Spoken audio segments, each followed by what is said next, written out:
Go. Alright, so this is just my reflection on the last half of An Actor Prepares. I had a lot of thoughts just regarding like the last few chapters, but I think the things that stood up to me, I'll just go into in a little more detail. One of the quotes that kind of stood out to me was where he says, "Words do not suffice. If we want to put life into them, we must produce feelings." I feel like you can't really approach life or acting in general with empty words or empty emotions.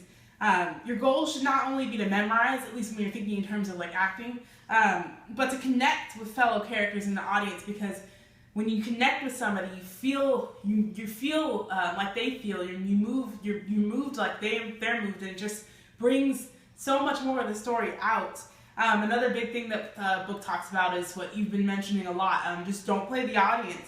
Don't play the obstacle, which in this case is the audience. Your priority shouldn't be to just amuse the audience, because it really waters down your true objective and it veers away from what you were really trying to do in the first place when you're portraying a play or a scene. And you can't just pay attention to the exterior, because acting and life that I found through this course that are very synonymous cannot be ignored. You can't ignore your internal feelings, because you're not only the surroundings and the outside is not it. Your inside really does impact the way something's portrayed.